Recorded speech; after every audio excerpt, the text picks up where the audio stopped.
Silakan menuju meja registrasi bagian depan.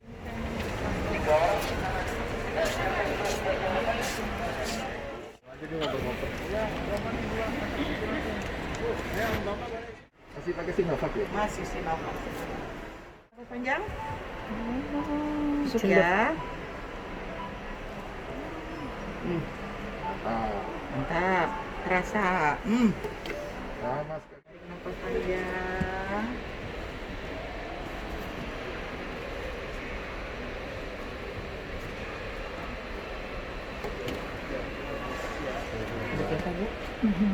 Tegang amat. Jangan tegang, sayang.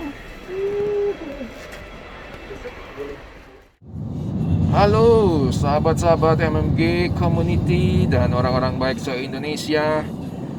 Selamat berjumpa kembali dengan Alex Iwe di sini. Saya baru saja selesai vaksin yang kedua. Sekarang perjalanan pulang. Ya, bersama dengan Hai Mami. Oke, ini vaksin kedua kami tanggal 12 April 2021. Walaupun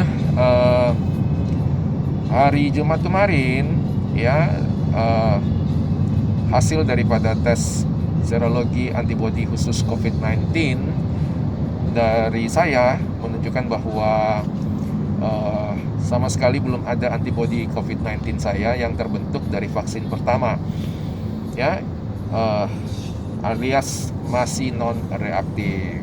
Ya, oleh sebab itu penting sekali kita mencatat bahwa setelah vaksinasi, apalagi baru vaksinasi yang pertama, itu jangan langsung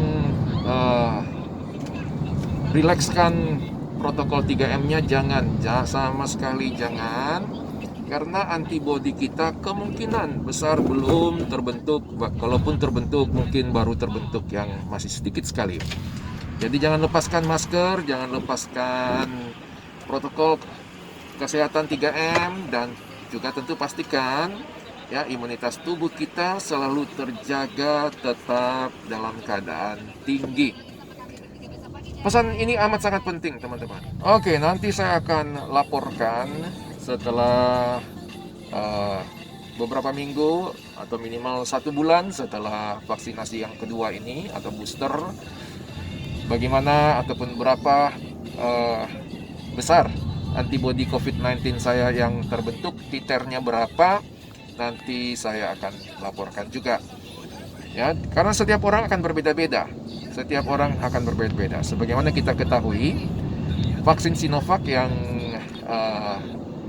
dipakaikan untuk vaksinasi saya itu memiliki efikasi sekitar 65%, ya, sekitar 65%, dan itu berarti ada kemungkinan sebanyak 35% antibodi yang terbentuk oleh saya pada tubuh saya setelah vaksinasi tidak cukup kuat ya untuk menghadapi COVID-19, atau dengan perkataan lain, kalau saya terpapar, saya bisa terinfeksi, bisa terinfeksi parah, tergantung kepada bagaimana antibodi umum saya, ya, imunitas umum daripada tubuh saya. Ya, jadi sebenarnya penting sekali setelah vaksinasi kedua, ya, terutama 1 bulan setelah vaksinasi kedua, 1 bulan ke atas setelah vaksinasi kedua, kita melakukan pemeriksaan serologi imunitas dari darah, dari dalam darah kita di laboratorium, ya, memeriksakan antibodi secara kualitatif SARS-CoV-2, ya, untuk mengetahui seberapa besar antibodi yang terbentuk spesifik untuk COVID-19 setelah vaksinasi kedua tersebut. Itu penting banget sebenarnya. Karena vaksinasi sebenarnya kan bertujuan untuk membuat tubuh kita siap ketika terpapar COVID-19, tidak mengalami infeksi yang parah, bahkan tidak mengalami kefatalan begitu. Jadi itu sebabnya ya penting kita tahu, ya, penting kita tahu seberapa besar antibodi yang terbentuk, karena itu yang menentukan. Nah, kabar baiknya ya teman-teman, ya sebuah penelitian yang dilakukan sebenarnya di Indonesia, tetapi banyak dikutip oleh peneliti-peneliti juga di luar negeri, mengatakan bahwa pasien COVID-19 yang meninggal di Indonesia sebagian besar memiliki vitamin D ya dengan kadar di dalam darah ya yaitu tergolong defisiensi ya insufisiensi, artinya di bawah daripada kecukupan atau sufisiensi ya. Nah, itu berarti ya dapat kita simpulkan pentingnya ya memiliki kadar vitamin D ya D25 hidroksi di dalam darah ya dalam kondisi yang berkecukupan ya mungkin di atas 50 bahkan 80 nanogram per mililiter ya.